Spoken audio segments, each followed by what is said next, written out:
1 Evanston, Chicago, and this is Lori Branch back for another episode of the Vintage House Show. Thanks for tuning in, everybody. We are starting this February with the best thing you can possibly start with, which is women. How about that? Women taking over. We're doing a little takeover today with Good Girls DJs, both of whom y'all know very well. DJ Lady D.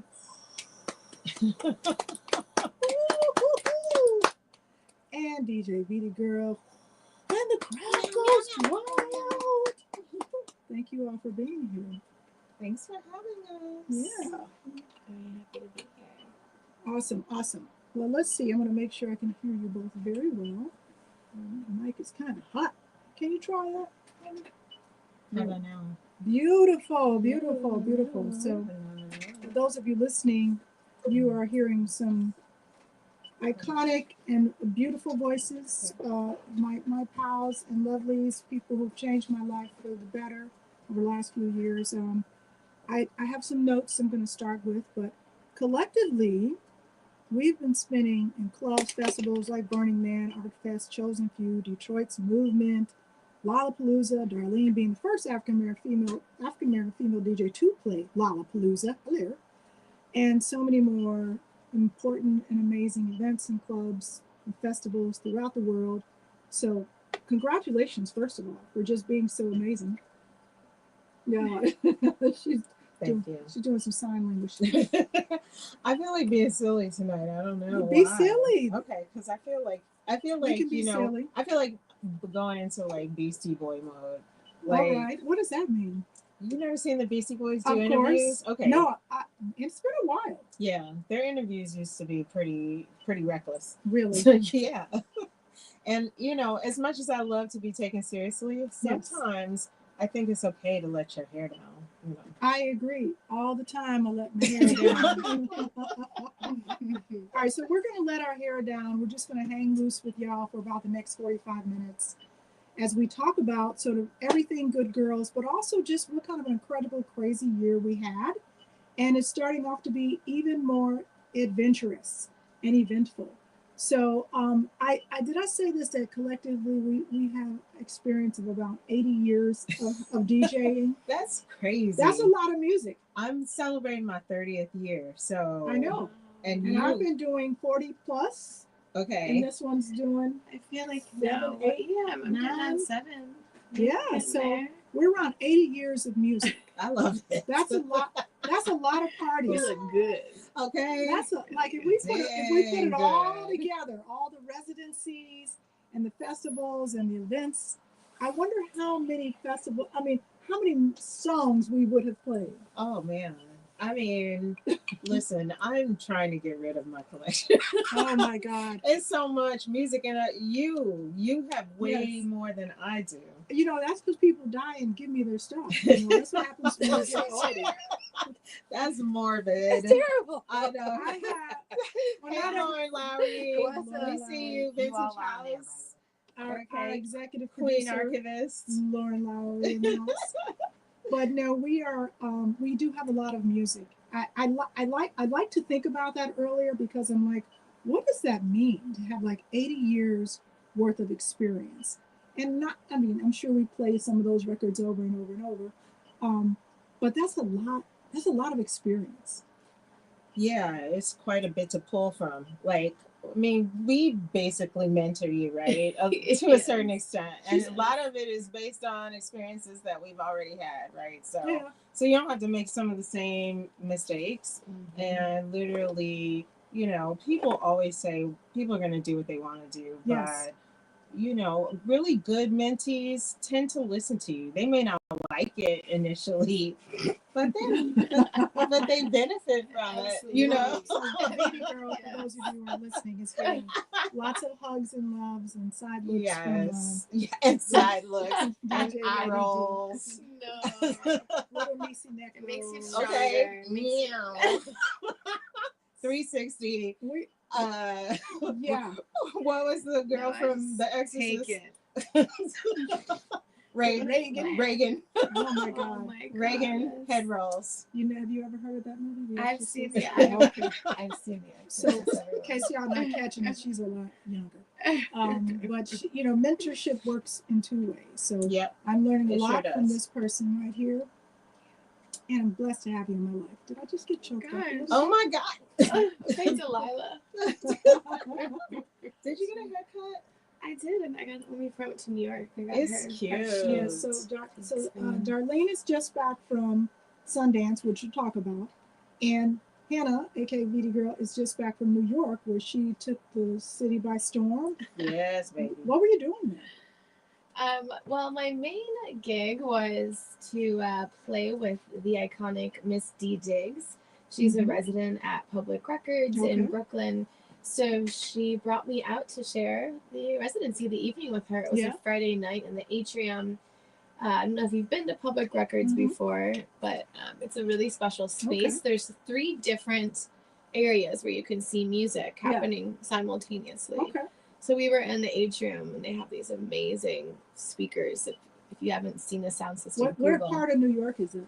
This is in Brooklyn. It's in New Brooklyn? York. Okay. Yeah, and so it was me and Dee all night long. We played Mhm. vinyl and digital, and just had a Nice. beautiful time together. And then I was able to get a slot at the Lot Radio, also in Brooklyn, Wow. New York. So I was She's there a to Brooklyn have fun and girl. play music. Yeah, that's pretty much where I love Brooklyn. I love I used to work there.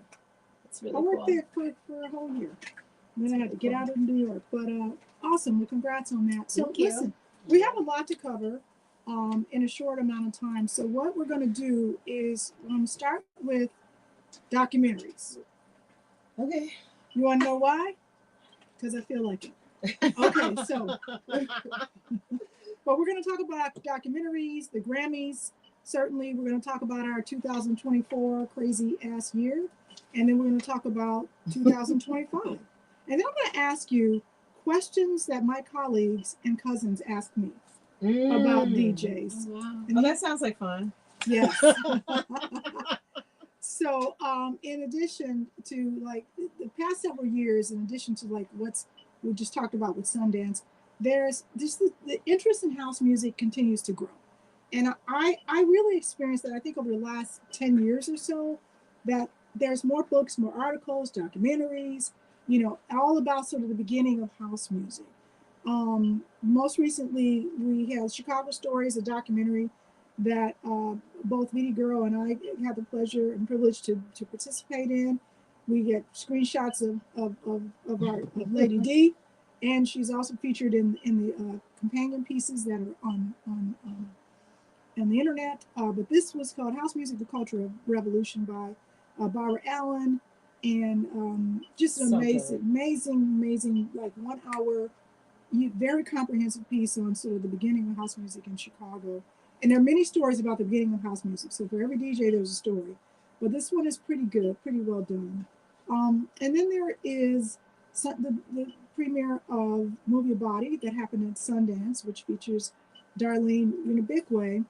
And I got And Lloyd Branch. a couple of shout outs in there. I'm little. And Celeste Alexander in a big Celeste way. Alexander, some Dwayne Powell, a lot of really cool people who are part of that. But really, this is a film about Vince Lawrence, who worked alongside of Jesse Saunders, who wrote and produced On and On, which is widely recognized as the first house music release coming out of Chicago in 1984. And it really sort of gives a nice overview of the beginning of the movement, but also really Vince's experience as a young kid, growing up in that era. Mm-hmm. We should say on vinyl. On vinyl. On vinyl. Yeah. Please don't fight us. Don't fight us. On vinyl. That release on vinyl. So really, this one was produced was directed and produced by Chester Elegance Bratton and Chester Arger. I could never pronounce his I last know. name. Elegance Bratton and Yes. Chester Algernon. Algernon. Thank you. But the latter also produced by Chicago's own, actually executive produced by Hillary Clinton and her daughter, Chelsea Clinton. Mm-hmm. And we understand it was actually her idea, that she was the one who wanted to do something with house music. Hillary Clinton. Well, she is a Chicagoan, and so yeah, go figure. You know. Okay.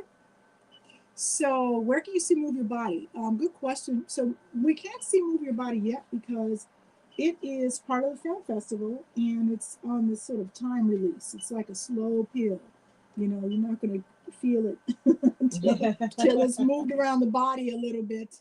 Right. Well, you got to understand, yes. like the film festival circuit is where you take your film yes. to be viewed and bid on. So distributors and, you know, so that's where, you know, you might see a film the year before and then the next year it's on Netflix or the next year it's on Amazon Prime or something like that, Prime Video. So it takes a minute, and the more film festivals you do and the more it's well received, the higher the stakes, right? So that's right. People will bid and try to outbid so that it will go onto their platform. So that's how certain things end up on Apple TV versus, you know, Hulu. So so you got to let it make the festival rounds. Like now is that was the premiere of the film at Sundance, and it's going to hit a few more fests over the year. And so we should say that premiere was awesome. It was awesome. It was sold out.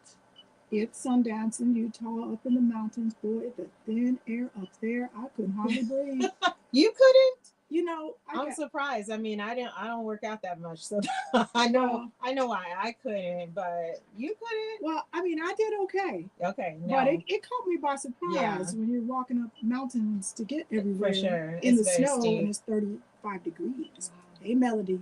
I worked too much and I didn't get enough, you know, exercise in before I left. I did okay, but not like I like to be. I highly recommend Sundance, though. If folks haven't had that experience, it's pretty cool just to hang out. Yeah, and it's moving from Park City in a couple of years. So someplace warmer? The next year or two is going to be the last time you get to see it. I don't think so. Okay. There's 3 cities in the running, Cincinnati being one. All right. Well, also, Cincinnati in the house. I know, weird. Okay. And Boulder, Colorado. Well, there it is. Okay. So listen, while we're talking about it, you both were featured in documentaries recently and in the past. What gives? Why is there so much interest? Why now? Hannah, why don't you start with that? Why so many house music documentaries? I want to hear young person's perspective. Why so many house music documentaries? Why so many house music documentaries? You know, it's interesting because I would say I remember even 5 years ago doing my master's actually here at Northwestern. I wanted to do an audio piece on house music. I ended up doing it, but when I was introducing it for critique, I mean, there was a lot of kind of acceptance but pushback of kind of like, why does this matter? Like really needing to connect it to kind of the historical significance of it. And I think, you know, the popular zeitgeist, I think house music, I definitely have to give a nod to, you know, Beyonce and the popularity of house music, of Honey Dijon, of kind of pop music, taking these melodies, these influences. And also I'll give it to Beyonce, like she went straight to the source, you know, she went to people who really have been part of house music. And so I think while that may have introduced or popularized a little bit, I think what it did is showed other folks that there can be money in this and there's interest in this. And I think as we see TikTok and Instagram, kind of the way things work these days, you have to get some buzz somewhere and it seems to be everywhere. That kind of is how our attention spans seem to be. That's kind of what I'm seeing happening, but I'm appreciating that I see folks taking different perspectives, different nuances, wanting to tell different stories, different angles, because you said something earlier, Lori, but like there isn't just one story of house music, right? There's a lot of stories of house music. So I hope that the net just keeps wider for the stories that get to be told. Thank you. And in that vein, what else do we need to say that hasn't been said? And we were just talking about Honey Dijon, and I was talking to her the other day about the Chicago documentary. She said, you know, we don't see a lot about her generation of DJs, meaning sort of people who were sort of late 80s, early 90s, you know, folks like, you know, Derek Carter and Mark Rena and DJ Lady D. And what's the story there? Like, what needs to be told about that era, Lady D? I mean, there is a really good documentary that was done about sort of Derek. I remember one that I'm in that was about Derek that was shot years and years ago. That the BBC shot, Channel 4 or something like that. And I think there's been a few about Derek. You know, you have to have willing participants, and so a lot of the kids in the, I call them the second wave, you know, which is after the 80s guys got started doing major label remixes and getting rich and kind of left house music behind. Tell the truth, shame the devil.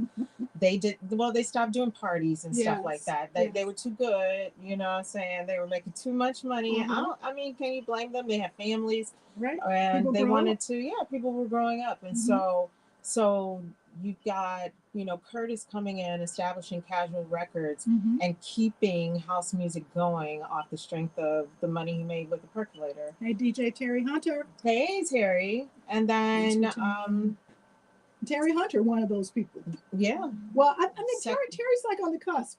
No, you know, well, like, because he was a kid when, you know. But you weren't there for the early 80s, but you were there in the mid to late 80s for sure. You would hear about Terry Hunter. So I think Terry Hunter was like, you were like 1.5 generation. I'd love to hear your thoughts on that.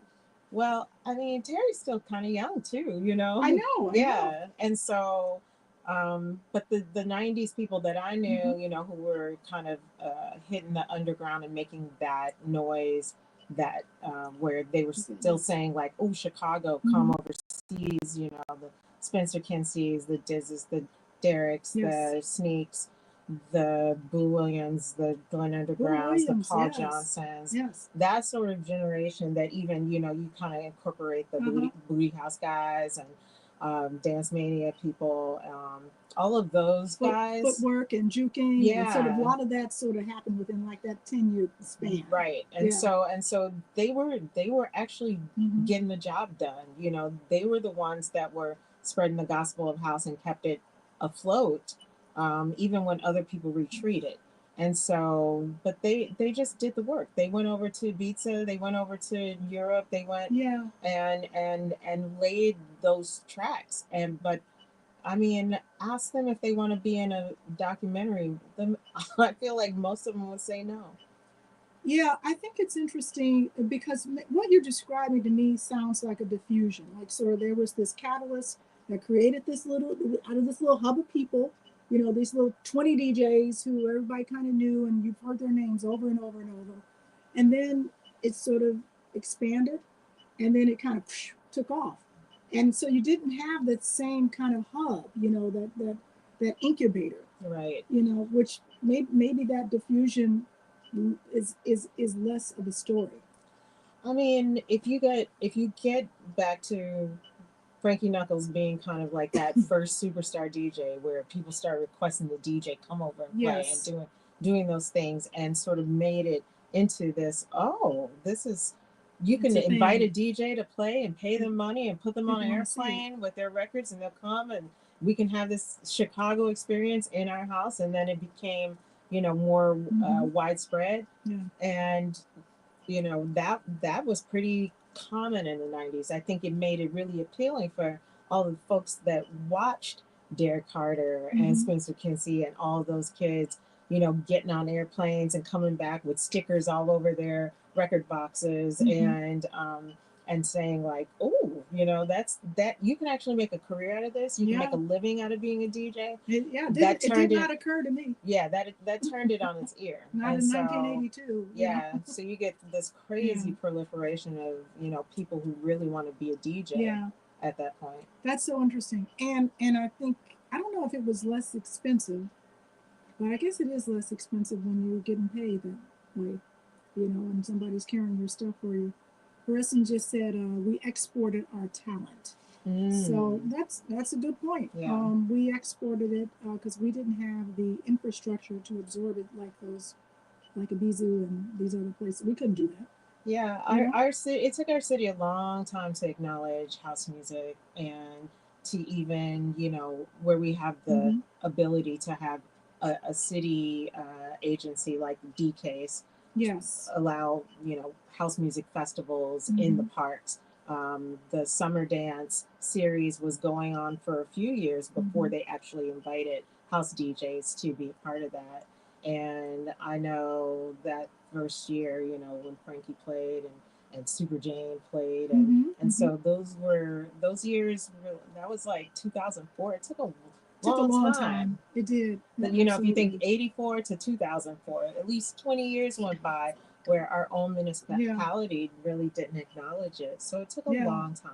And it took a cool person being in that office saying, you know what, y'all are missing something. You know, can we just give house music like one day out of the month? Technology had something to do with it, because I feel like the 90s was an interesting era, because I worked more in the 90s than I did at any point in my life. Like, and part of that was I was trying to support myself. So I had 3-4 residencies every single week, like from 91 to like 99. You know, like I was just sweating trying to take care of my niece and take care of myself, and you know, making $100 a night or 200. You know, it was a hustle.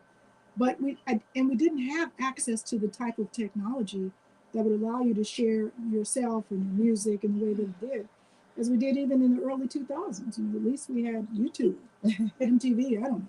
Anyway, I want to skip around a little bit. Yes, there was Scott's asking about a documentary about the power plant and Medusas, and I agree, it would be kind of cool. There is a documentary about Medusas that I saw.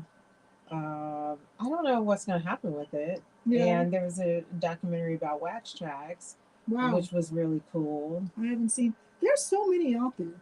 I mean, somewhere there's got to be a way to collect all these in a canon and have a film festival or something. All right, Chicago Underground Film Festival. Chicago Underground. Listen, Scott, you just gave us an idea. They should go out and hunt those films down. Chicago, is there such an entity? Yeah. Oh, the CUFF. We were just actually. Yeah, no, I think. I mean, I want to say that there's a deadline right now, or it's open, or submissions are now. It could be a whole house music track called the Chicago. We should do our own if they don't do it. All right, Lauren, I hope you're listening. We just got a new idea. The Chicago House Music Underground Film Festival coming up. Exactly. Yes. Coming up. Huff. House Underground Film Festival. I see you watching, Fat. I hope you're doing okay, honey. Thinking about you. All right, so a couple other things I want to get to. So first, I do want to give it up for the Grammys. That did just happen. So Grammys, a lot of wins. Terry Hunter again. Congratulations for being nominated. So many folks we know were part of the scene, and you had a beautiful outfit on. I was like, look at Terry. Yeah. Did you see the style? Terry looked good. Quite a few people that I saw in the pictures looked really great. Danny Deal looked amazing. Yeah, I saw Jay Danny. Ivy looked Ivy. Everybody looked so cute. Oh, Lee Farmer was wearing the tux. Come on, y'all. He looked great. Come on, Chicago. Also, you know what? And we lost a legend. His father-in-law, Gene Barge. Gina, our hearts go out to you. A Chicago musical legend, and yeah, that's gotta be hard. So we're sending you our condolences and sending you a lot of love. A lot of love coming at you. So yes, Grammys. And thank you. I just saw Steve. Yes, we're gonna do that idea. We're gonna make that happen. Lauren, hope you listen. Fat Cat. Hey Don Joy, what's up, player? How you doing? So what happened at the Grammys? So we had Doechii, who my girl Aisha hooked me up with her. She sent me her Tiny Desk concert some time ago. And I was like, who is this lady? I love her. Yep. And so only the third woman along with Cardi B and Lauryn Hill to like actually win the best rap album. Yep. What are your thoughts? Deserved. Yeah. Well deserved. She's come on big right now.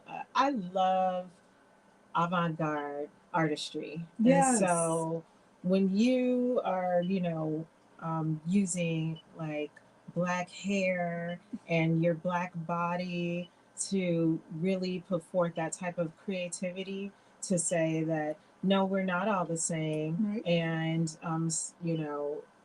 when creativity and artistry reign supreme, there's nothing better. So yeah, she's amazing. She's killing the game right now. Yeah, what do you think, Hannah? Just absolutely blown away. So, and there's anyone else who could have won that? Absolutely. Yeah. Just who else? I know. I'm like, who else was in the category? Yeah. Don't know. Yeah. Don't care. Doesn't matter. Exactly. The only other two people I want to talk about, because we could talk about the Grammys all night, and you can talk about whatever you want, but Beyonce and Kendrick Lamar. So I was really happy to see Beyonce win for that best album. I think I just listened to Code Switch. You guys listen to podcast Code Switch. If you don't, you should listen to Code Switch, okay?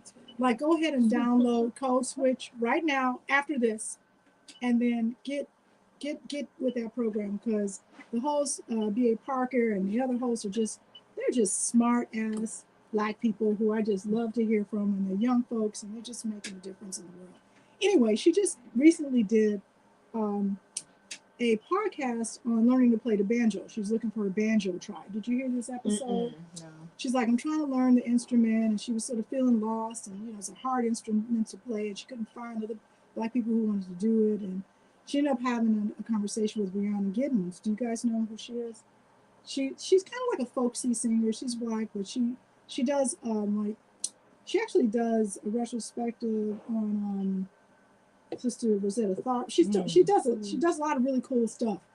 But she was the one who did the opening guitar solo on Cowboy Carter. On Texas Hold'em. Mm-hmm. That's a Black woman playing that banjo. Just so you know. Did y'all know that? I figured. I was hoping so. She's like maybe. And they do this amazing breakdown of sort of the banjo as an African instrument. Yeah. That became part of the Southern culture that somehow got transitioned over into white Appalachia country, and like claiming it. Right. It's weird because you think of the banjo and you think of like the guy with the thing in his head. But anyway. That's Black history. It's like Pat Boone doing Tutti Frutti. Oh, exactly. Yeah. Exactly. Mm-hmm. Yes. So anyway, I was excited to see her win, and just wondered if you had any thoughts. Yeah, I mean, I loved Cowboy Carter. So I'm not a beehive, but I did love that album. And coming out of Renaissance, I didn't think that I would, because I loved Renaissance. We all loved Renaissance. Okay, so so I my expectations were low, and she exceeded my expectations. So again, and see, this is what I believe. Yes.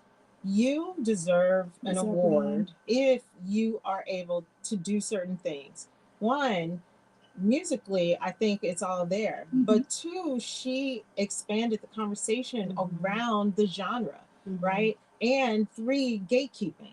And so, four, brought in new fans into country music. And five, exposed all of these hidden or kept in the closet or whatever, like the banjo, Black people in this industry, right? And six, gave people the history lesson around it to let them know that country music is Black music. That's right. And so we've had a lot of erasure in many genres that we're associated with, including rock and roll, including house music, and country is just another one. I knew about Black people in country because my parents were from Tennessee.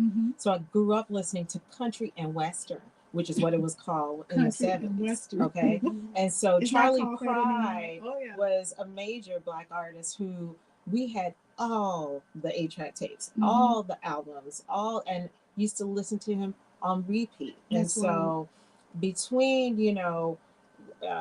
some of the major country and Western artists at that time, I mean, I knew all of these things along with my disco people, along with my jazz stuff, along with my blues stuff, because my dad loved Delta blues and loved the blues. Yeah. And, I used to hear about Howlin' Wolf, and, it was just part of the whole, like, I had an incredible musical, wealth, right? In my whole family, because I had this 6 brothers and sisters and my mom and dad, and everybody loved some kind of music. And so I got exposed to all of that. People don't get this information easily. And a lot of it, because they're burning books and banning books and doing all kinds of things to the education system, they are not taught these things. You have to go looking for them. And if you don't know what you're looking for and know where to look, what are you Yeah. even doing? So Yeah. so it takes a popular artist to use their platform to say, you know what, I'm from I'm from the deep south, I'm from Houston or whatever. Grew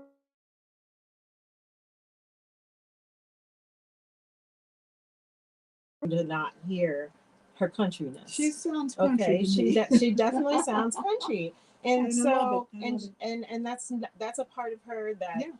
more erudite or eloquent, people notice, right? Mhm.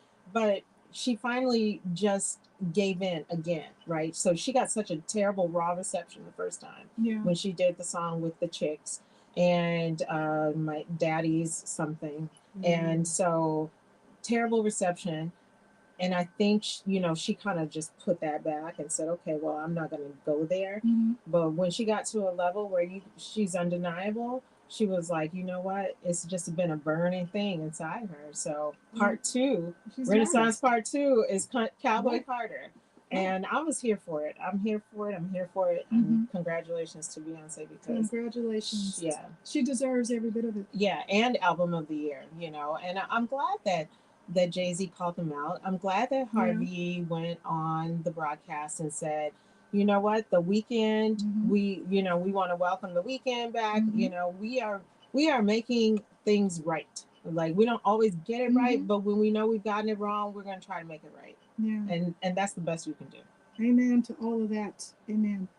I think other than his blue jean outfit, I didn't have thoughts about Kendrick Lamar. I didn't like Kendrick Lamar, but I was like, that song was everywhere. It's definitely a song of the year. I was like, didn't that come out like 3 years ago? Like, that's how much I've been hearing it. I was like, was that just last year?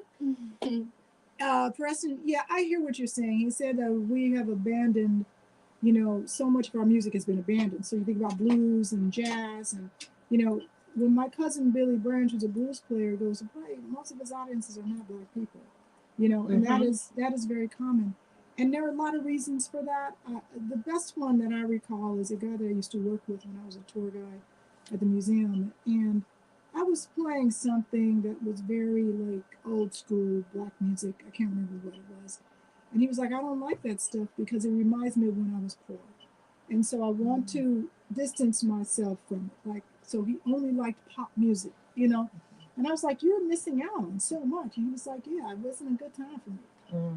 My parents used to play those blues and stuff and it just makes me depressed. Wow. And so yeah, I think there are a lot of reasons that we distanced ourselves from those things that are part of our roots, but we could talk all day. That's a whole nother subject, but you're right. Thrill is gone, baby. Okay. All right. So, Darlene, you didn't go this year. You were there last year. I was so sick with the coming out of Sundance. I had to change I woke up in the middle of the night. And then I was like, tick, tick, tick, tick, tick, tick. I was like, I gotta cancel my flight. I can't. I was like, I gotta go home. I was like, I literally was supposed to check in at 10 a.m. and go straight to LA. And I was like, I can't do this. That's okay. Yeah. It was, last year was a big year for Chicago. We had quite a few people win and a lot of nominations. What came out of the Grammys this year from Chicago? I know there were a couple winners, a lot of nominations. Anything come to mind? I'm thinking about in the world music category, Angela Benson and her husband Matt B. They do this Afrobeat, Afro world rhythms stuff, and they have been nominated many, many times. They've been going to the Grammys every year for the most part. They are a husband and wife team that, and Matt is the artist, and I think Angela helps write and manage and stuff. But this is the first year that they took it home, and that was incredible. And what was the category again? It's like, I don't ask me the specifics. It's African music. They won. Yes, it's like world music, Chicago. African music. Yep. Also, Malik Youssef was nominated in the spoken word category that Jay Ivy has taken home a couple of years, maybe 2 or 3 times. Malik Youssef, yeah. Where he grew up? Southside. So I was born that's on my the that's my side. guess. I mean, I met Malik years ago, but I don't remember I don't know I haven't read his bio, but Okay. I just know he's been around. Terry knows him pretty well, I believe. Yes. And maybe you can tell us about you. Terry knows everybody. he's written for many people. He's won Yes. many times. Mhm. Actually, he's got a lot of Grammys. Yeah. But he didn't win this year. Okay. For the category that he was in. Sweet. Spoken word and poetry and Yeah. rap. Well, 2025. Darlene is on the Grammy committee. I'm on the board of governors. Right. Sorry. So for the anyway, Chicago chapter. she's got the inside scoop, so we'll keep up with you throughout the year. I think that.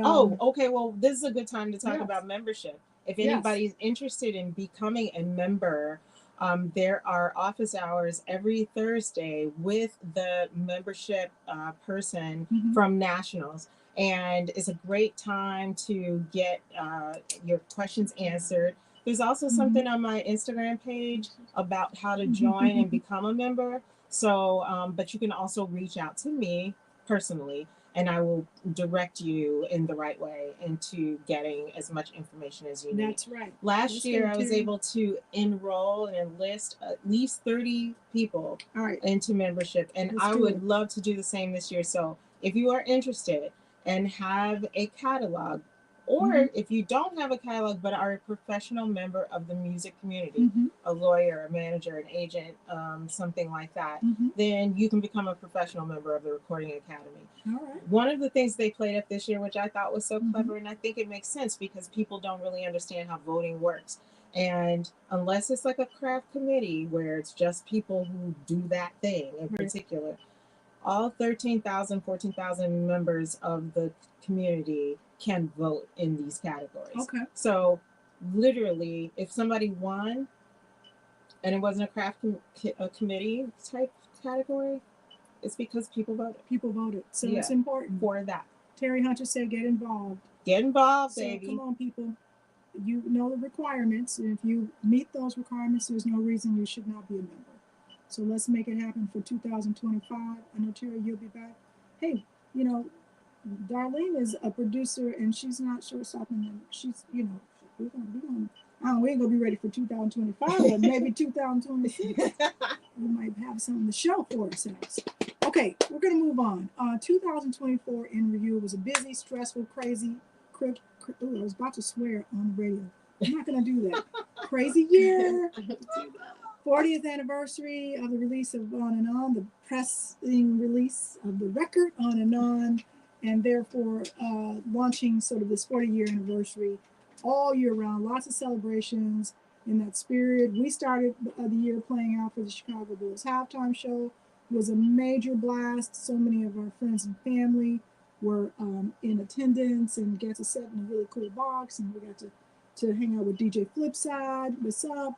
And the Lovables, who I love those dancers. Yeah. They are the sweetest, they are lovable. I know, they really are. They're the sweetest, the cutest things, and they're so talented. They work hard too. Yeah, they work hard too. Oh my God. Yeah. No joke. Yes. They were great. It's such a great experience. We can kind of talk about that all night. There's also NASCAR, which Vince Lawrence was really instrumental in making sure that house music had a presence at the NASCAR event, which was a lot of fun. Yeah. You guys have been doing your own things with Film House, which Darlene is doing a month-long takeover. So make sure you check out Film House Instagram. She's taking over this month and interviewing all these amazing DJs. The good girls. And some other women. No. Yeah, just the good girls. That was like a plug inside of a plug. Plug inside the plug. The plug-in, Terry. Yeah. It was a plug-in. And then Vidi Girl, it has her own project. Really, she started from scratch. I-94 Legacy Project, which is in reference to the freeway that connects Detroit and Chicago, 94. If you ever traveled that route, there's a lot of commonalities between our two cities. We're like twin cities with music, and house music, and techno, and friendships, and lovers, and all kinds of cool things. She's like, what? Hello, lovers. Lovers. What about your Detroit lover story? I don't know these stories yet. Okay, she's like, it's getting personal. Lover. The love of So, house. want to talk about I-90? Hey, lover Hey, boys. lovers. Yeah. Terry, you know you got some lovers. Well, you're married now. Back in the day. It's sweater weather. And it's lovers. Cuffing season. It's time for lovers. Okay, so I-94. All right, let me We talk are business. No, I'm being kidding. silly. But Chicago definitely had better pizza. Thank you. Although we just had some tonight, Union Square, Shots fired. up in Evanston, Detroit style pizza. It's sometimes I pretty forget you're good. reading these comments, and all of a sudden you're like I know. answering a question, and you're like, "Their pizza's better." I'm like, "What?" Okay, guys, if you're listening to us, I am reading live comments from people who are tuning in via Facebook. So thank you for being a part of our show, Lee and Terry and everyone else. It's much more entertaining when you're involved. For sure. I-94. Okay. So yeah, I mean, I-94, as Lori set up so beautifully, visual representation is of the highway. I was driving home from movement a few years back, and the idea really came to me of a mix series primarily that I envisioned growing some parties and events out of, and here we are. It launched in June/July, and that's what it is. So it's a bi-weekly mix series that alternates between DJ from Detroit or Chicago, really paying homage to the pioneers while also kind of uplifting and putting on newer artists as well. Also focusing on Black, Brown, LGBTQ, just artists that maybe aren't often getting the same kind of attention. So yes, it's a way to share our sounds, but it's also a way to build an archive. It's also a way to connect with each other. Actually, I remember Lady D saying to me after coming back from Detroit once, I was like all energized about the friends. Did you the find a lovers. lover? But and she was like, it's always been that way. It's up to this next generation to keep it doing so. And I think what's cool is 20 years or 40 years, right? Every iteration, every new kind of generation has a way that they kind of take the sound and manipulate it and grow, and I think it's really cool to be able to hear that and have a place for that to live. So we threw our first party revival this summer, which was at the First Presbyterian Church. We had 8 DJs. It was amazing. It was fun. And then we did an event at Smart Bar. So we'll do events when it makes sense, when it's in alignment. But the bedrock is definitely the mix series, and yeah, it's been really. You can catch the mix series on SoundCloud. So that's I-94. Yeah. Go to SoundCloud, follow I-94. I-94 Legacy Project on SoundCloud. Legacy Project. Yeah. Yeah, I'm like, I think there's more words. Yeah. Baby girl. And follow I-94 to Detroit. That's right. There's some fun stuff happening A lot there. of fun stuff happening. And if you're ahead listening right now, and you want to submit a mix, I want to make sure that I'm still really getting a diverse sample of DJs from Chicago and Detroit of all different ages, and obviously house and techno being the bedrock, but we can take some some journeys there. So hit up Lori and she'll put you in contact with me or DM I-94 Legacy Project on Instagram. Thank you, and thank you for doing it. Yeah, I'm really excited to participate, and I want to do over, but we'll talk about that later. So we did a bunch of gigs as Good Girl DJs. We were really fortunate to get asked to do a lot of things, and I think we turned down more than we could actually do, which is a blessing, of course. But in that vein, well, I'm going to get to that in a second, the not being able to do everything. We had its first of its kind house music exhibit, the 3rd iteration of Chicago Home House. That was at Navy Pier. We lost Chuck the Voice Roberts last year. We were so fortunate to be able to spend time with him for the Chicago Bulls performance. And unfortunately, he passed away shortly after that. And so we are missing his voice.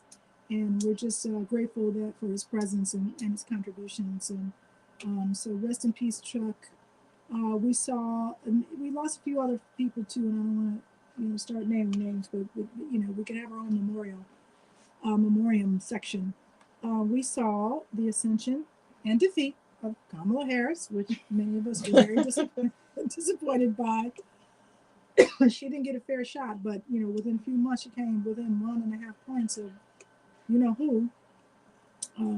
We talked about the documentaries. What I want to ask is, so out of everything that happened last year, and you folks online, feel free to chime in here, like without putting too much thought in it, kind of what stands out as like the most standout moment for you when you think about like the past 12 months. And we can put it in the DJ context, like what your experience is either part of this crew or even on your own, like, what stands out? Like what are you polishing in your memories? Oh, I always love to look back at our Arc Music Festival experience. I was going to say that too, for sure. Yeah. Arc Music was the bomb. That was a lot of fun. Yeah. That was great. It was a perfect day, perfect weather. We looked sickening. We did. We ate. Arc Festival was fun. It was so crowded. Oh my God. I never knew they attracted that many people. Yeah. Yeah, Terry, you were there too. Yeah. Mm-hmm. That was a lot of fun. That was really And it's fun. nothing like showing up somewhere and there's a trailer with your name on it. You're like, hey Mom, look. Yeah. That's pretty cool. John Curley and the whole crew at ArcFest, you guys do amazing work. I am really hoping that we can have a different type of presence. I won't get into it right now, but we're working on something for ArcFest that's going to be pretty cool. Yes, what would you do? Sorry. Well, please, chime in. We traveled in our first. Okay, that's a lie. Actually, I forgot we went to Burning Man first, but we did travel to Detroit this summer, and it made me envision us traveling to many other places to play. So we travel well together. Yeah, even in a trailer. Yeah, really well. Yeah. So I think we need. I think maybe Miami, Mexico, I am down for any of that. Yeah, absolutely. Yeah. And we might be able to get a little travel in with these documentaries, because Barbara Allen's documentary and Vince's Movie Your Body, they're going to be moving around. And so Darlene and I were fortunate enough to actually DJ the after party for Move Your Body at Sundance, which was that was phenomenal. Star-studded. Should we drop yes, names? Please. You should tell me about all that. You know who was there. Okay, so okay, that was crazy. Well, the first person I met was W. Kamal Bell. He's cool. And he was cool. I was like, what do you know about house music? He's like, I know you. I was like, okay, that's right. I'll let you slide with that one. Uh-huh. Then I turned around as Niecy Nash. Turn around like that. And her wife, Jessica Betts. Tell me about it. I was like, Niecy. And she was like, hey girl, let's take some pictures. What's up, girl? And she was all into it. That was fun. Then I saw Coming Together. I don't know if they're a couple, but they were together. Cute. They were kind of close there. And somebody was looking awfully protective. Daniel Kaluuya, yes, from Get Out, yes, and many other things.